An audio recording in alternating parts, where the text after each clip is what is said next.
साथियों, मैं कुछ लोगों की टिप्पणियां देख रहा था, मैं कुछ लोगों की बातें सुन रहा था, तो मुझे बहुत निराशा हो रही थी, मुझे बहुत दुख हो रहा था। मुझे सीधा सीधा स्पष्टता से यह प्रतीत हो रहा था, क्या समता की जब आप बात करते हैं, समानता की बात करते हैं, तो उसकी परिभाषा में केवल एक पक्षी समुदाय ही होता है, केवल कुछ जाति वर्ग विशेष ही होता है। बाकी आप ये मान करके चलते हैं कि एक तबका जिसको समता की कोई आवश्यकता नहीं है, उसके हक अधिकार ऐसे ही समाप्त कर दिए जाएंगे, सीमित कर दिए जाएं, उसको कहीं भी न्याय के लिए यहां तक कि न्याय का प्रावधान तक समाप्त कर दिया जाए, तो आप बहुत प्रसन्न होते हैं, बहुत सारी बधाइयां दे रहे थे। मैंने देखा जिस प्रकार से ये भेदभावपूर्ण तरीके से यूजीसी का कानून लाया गया था, उसमें मैं कई लोगों की मंशा देख रहा था, कई लोगों की टिप्पणी देख रहा था, जिनसे बहुत सारी उम्मीदें हैं, जिनको मैं सच में बहुत वेट देता हूं, बहुत ज़्यादा जिनको मानता हूं, उन लोगों की भी मैं प्रतिक्रियाएं देख रहा था, कितना प्रसन्नता से वो बधाइयां देते हुए, कोई दिक्कत नहीं, कोई खामी नहीं है, क्या दिक्कत है, ऐसा तो होता ही है। क्या आप इतने संवेदनहीन हो सकते हैं? क्या आपकी परिभाषा और आपकी मंशा ऐसे एक सूत्री और एक तरफा हो सकती है? क्या आप ये मान करके चलते हैं कि हमें न्याय का कोई अधिकार नहीं है? क्या आप ये मान करके चलते हैं हम हमेशा शोषण ही करेंगे?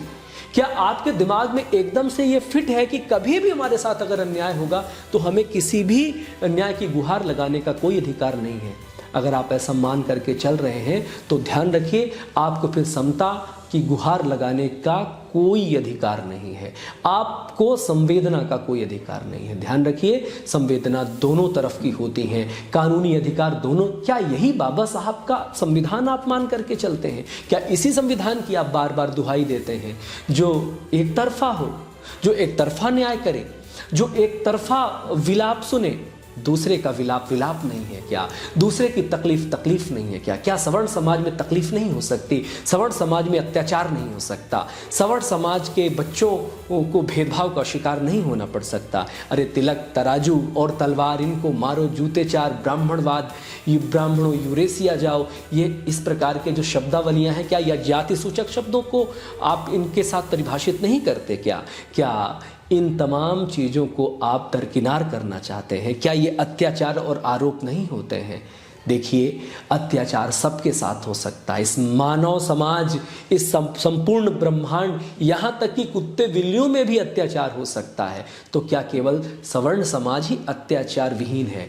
अगर आप यूजीसी एक्ट लाते हैं, अगर आप शैक्षणिक संस्थाओं की बात करते हैं, अगर आप समानता की बात करते हैं, तो उस परिभाषा में सबको शामिल करिए, सबको इतना अधिकार दीजिए कि सब गुहार लगा सके, सबको न्याय मिल सके। और यह अधिकार भी दीजिए कि अगर कोई किसी के ऊपर गलत आरोप लगाता है, आरोप प्रत्यारोप करता है, करियर तबाह करने का प्रयास करता है, तो उसके खिलाफ भी सख्त से सख्त कार्रवाई हो। सिर्फ इतनी ही तो मांग है ना? इतनी मांग में क्या परेशानी है भाई?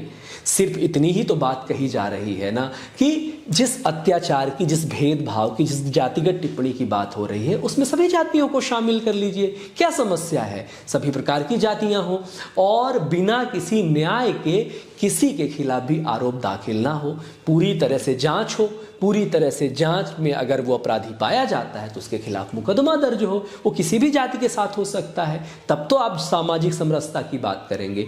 एक तरफ तो आपको जहां पर अधिकार की बात होती है तो एक तरफा अधिकार चाहिए, लेकिन जहां कर्तव्यों की बात होती है तो कर्तव्यों में आपकी शून्यता और शिथिलता सीधे सीधे प्रदर्शित होती है। तो इस प्रकार से एक तरफा तो काम ना ही करिए, तब जाकर के सामाजिक समरसता शामिल होगी। हम कितने लोगों को समझाएंगे? जब हम इस प्रकार की बातें जाकर के समझाने का प्रयास करते हैं तो लोग हमारे ऊपर ही आते हैं और कहते हैं कि आप उनको क्यों नहीं समझाते हैं।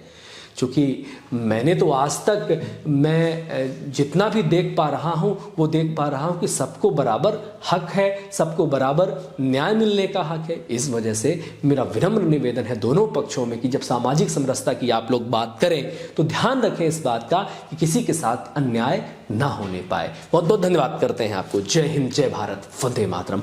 ख्याल रखिए अपना।